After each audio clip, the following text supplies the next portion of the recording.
Hey guys, welcome back. What's up today? Well, we start the bodywork process.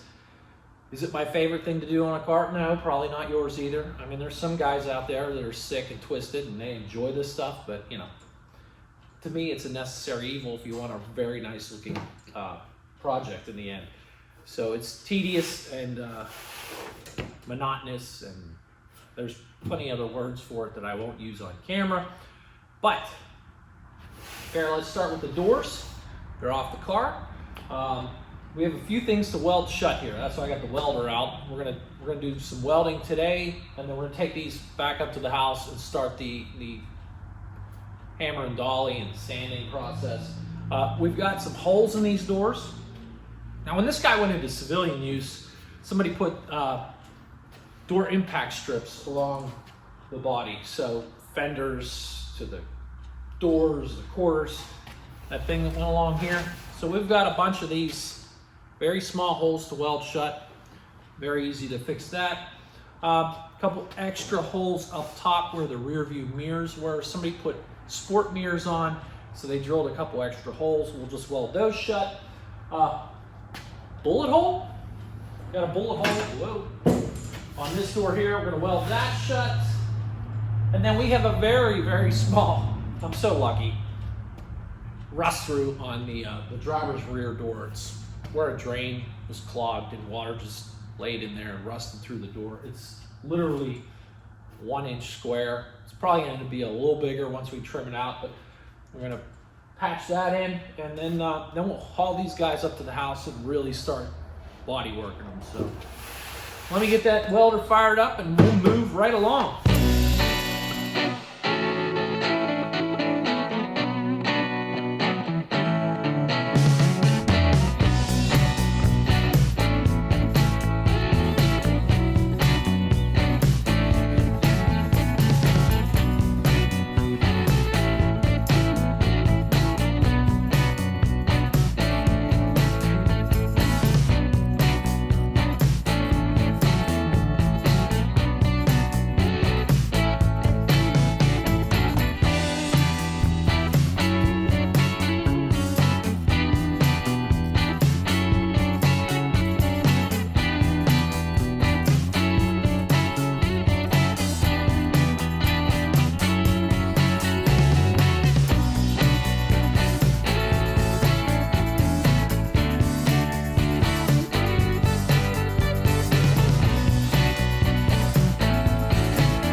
Driver's rear door. Here's that little rust hole I was talking about, guys. We're gonna make a nice clean cut here. Try to get this out of here and just patch that.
Okay, our huge patch is finished.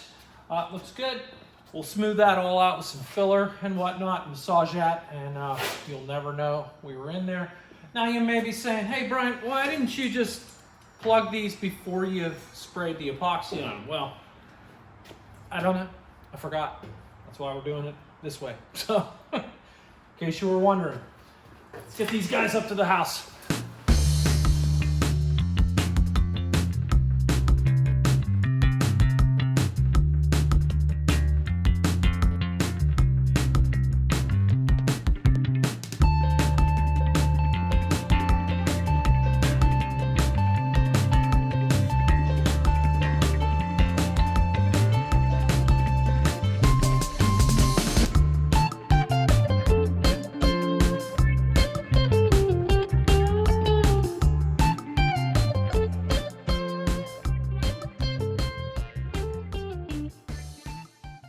All right, we have the passenger front door up in the rack here. As you saw, I was sanding this guy. I'm using 80 grit on the back of the Durablock. These Durablocks are great. You can get a whole set of these guys. They come in all different sizes and shapes.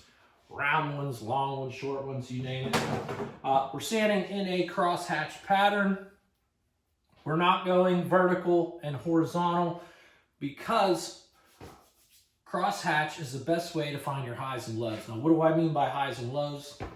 A high would be where the metal surface is actually puckered out. And that's going to show up as a shiny spot in the door. Now, these couple shiny spots we have here, well, that's because we did that. We welded these holes shut.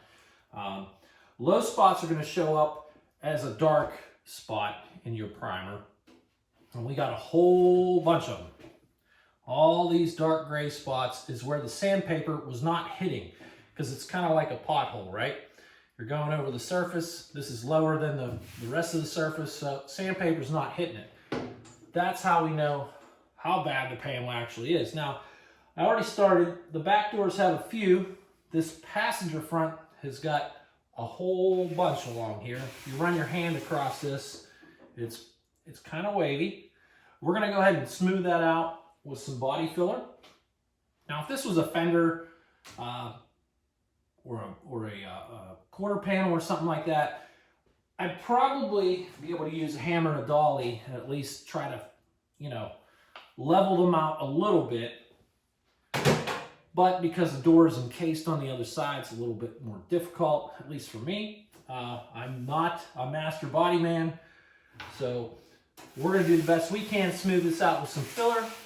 And the other thing I did do after I sanded was I went ahead and used an alcohol-based window cleaner, glass cleaner.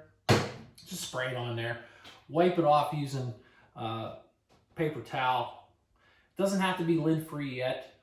The less lint you have, the better. But we're not at that stage. When we start getting into some final prep and stuff like that, and probably before we use the high build primer on this door, which we'll get to eventually in this episode, we'll start using more of the lint-free stuff. But for right now, this is just kind of down and dirty.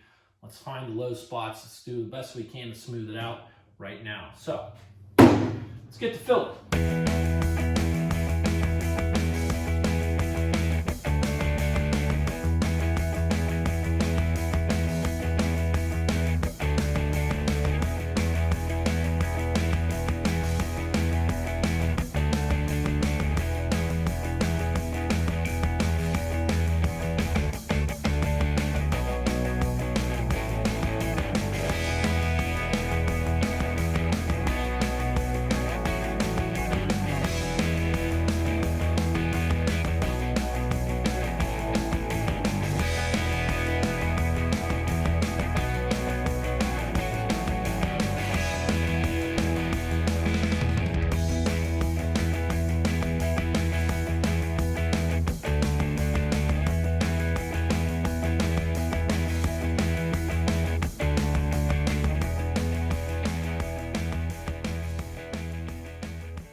Okay, now we're going to go ahead and get dirty. 80 grit paper, medium-sized block. I'm going in an X pattern. I'm not going horizontal or vertical. That's not going to show us our highs and lows very well. It also cuts the filler better doing it this way, it seems. But yeah, we're going to go ahead and smooth this door out. If we're good with it, we'll set it aside. If there's some spots we still need to address, we'll add a little bit of filler here and there and then resand. But the back doors aren't as bad as the front doors, so hopefully this goes quickly and I can move on.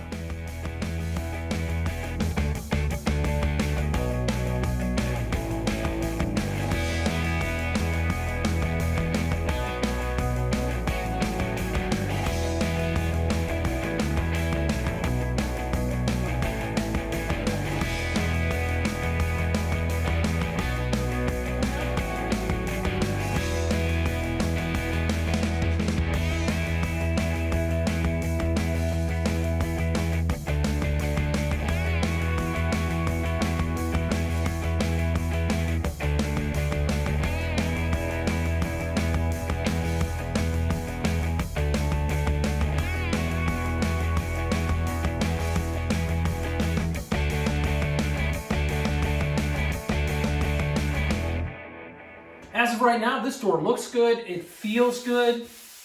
Notice these are where the holes were that we welded shut. It had that impact strip. Pretty cool. This door is ready for high build primer. So we're going to set this aside. I'm going to do the other 3 doors. And don't worry, no, I'm not going to make you sit through me sanding 3 other doors. I'll give you some highlights and we'll move on to the high build primer.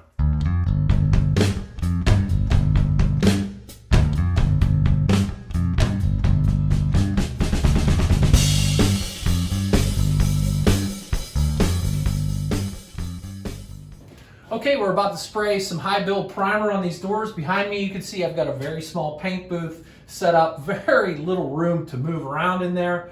I've already mixed up the primer. Let me show you this stuff. So what we're using is a product that I got from Summit. This is a 2.1 VOC 2K primer. This is just gray stuff. Again, came from Summit. Used it before, it works well. We're using an activator that's kind of a low temp activator. This is for really below 70 degrees. In the garage here, we're about 65. You mix it 4 parts primer to 1 part activator. Make sure you stir this really good because that like talcum powder that's in this stuff all lays at the bottom. You really got to mix it up. And okay, yeah, 4 to 1. And then we're going to go ahead and pour it in our gun. I got everything set up. We're going to go ahead and shoot this stuff.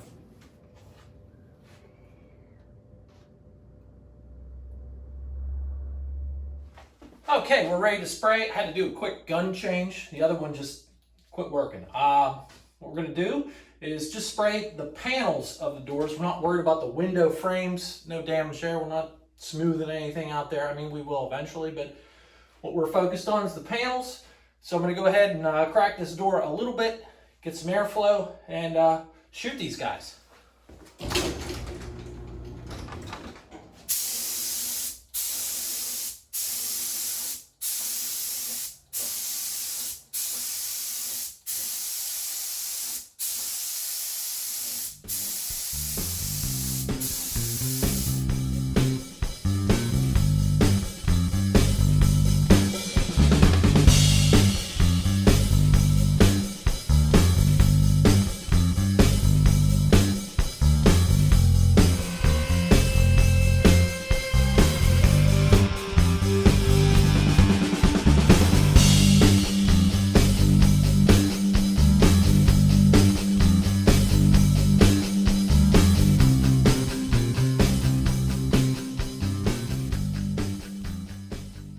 Okay, it was 38 degrees here. It's Saturday.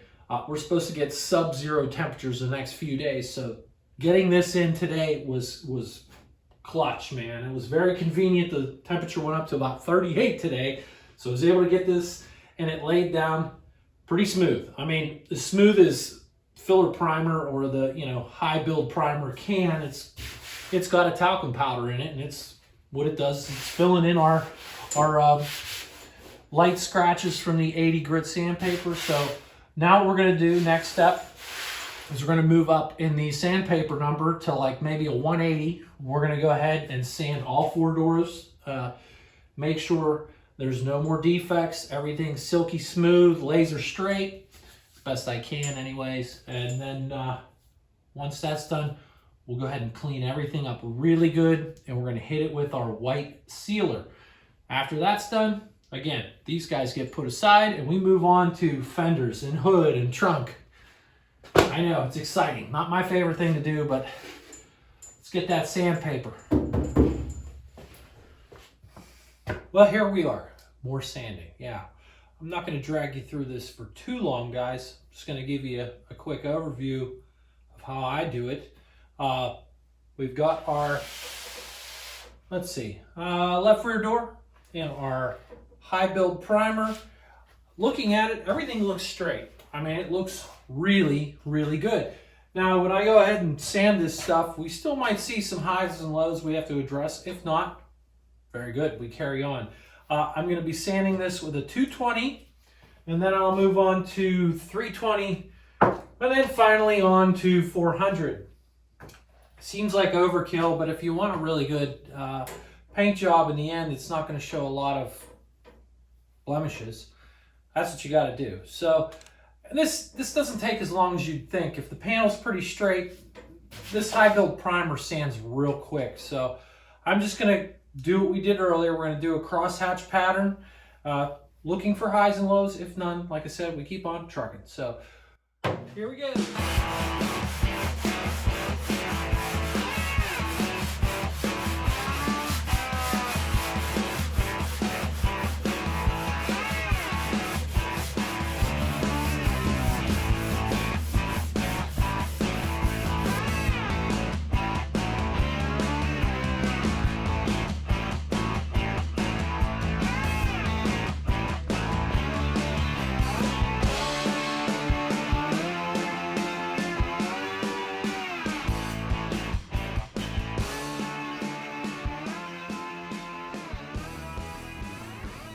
All right, that was not too bad. The 220, I don't see any major highs and lows.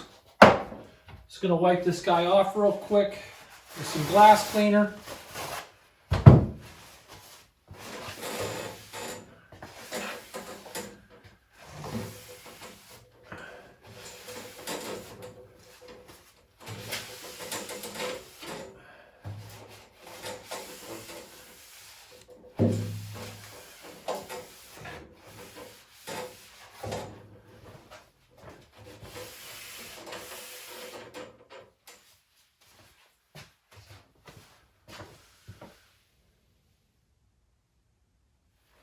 Looks pretty good.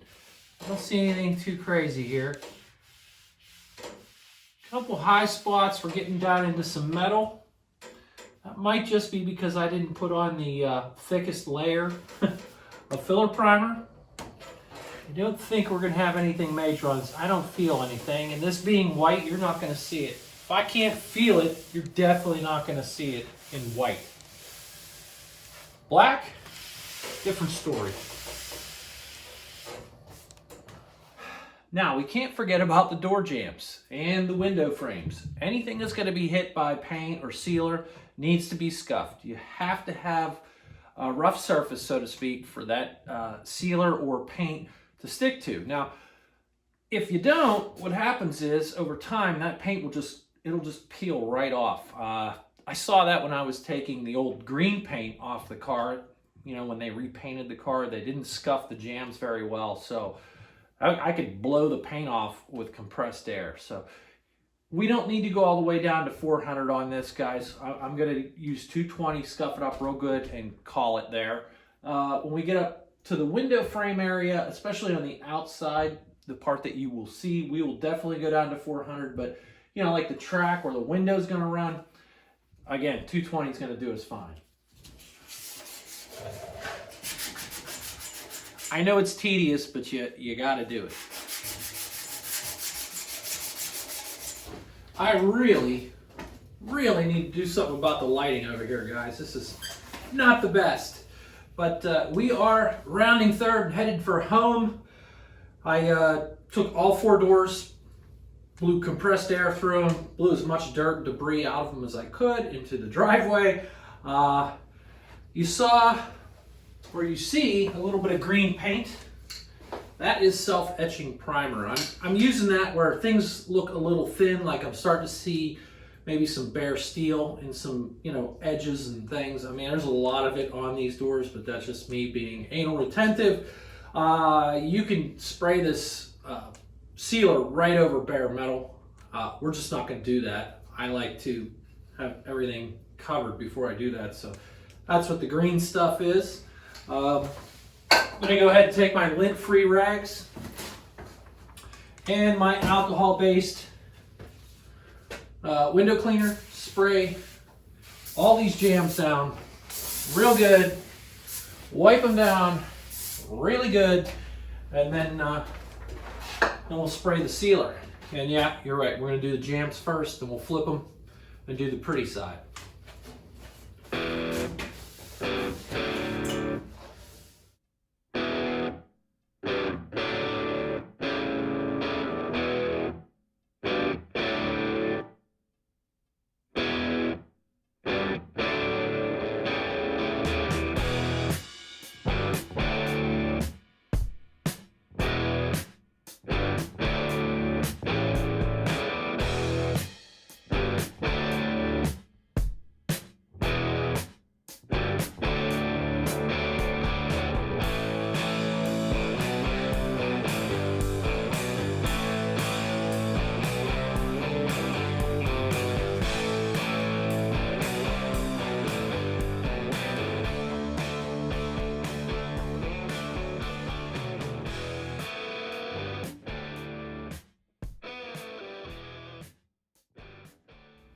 All right, the jambs look terrific. The paint, the sealer went down really nice.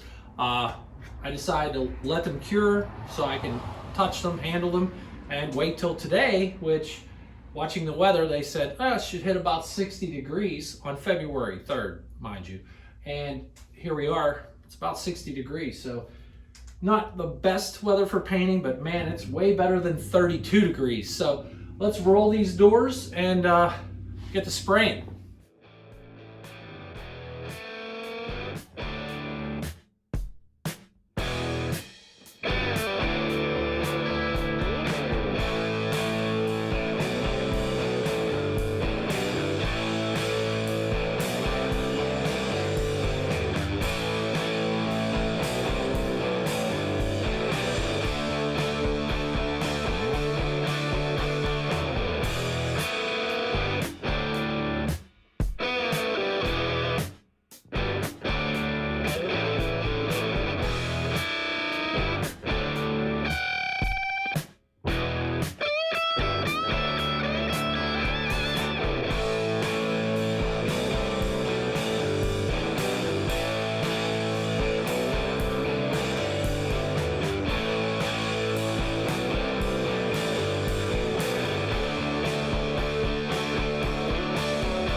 What a difference a day makes. It's like 35 degrees outside. Yesterday it was 60 and it came in clutch.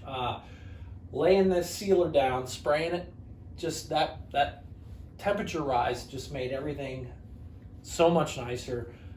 This is super smooth. These guys look terrific. I'm very satisfied with them. It's going to look good on Bear when we get to that point. But for now, they're going to be stored away, and we're just not going to see them again until May, June when we do the final paint. But yeah. So anyways, I appreciate you guys watching. Do me a favor, like, subscribe if you're really into this. It really helps the channel grow. And I'll see you soon. Have a good one.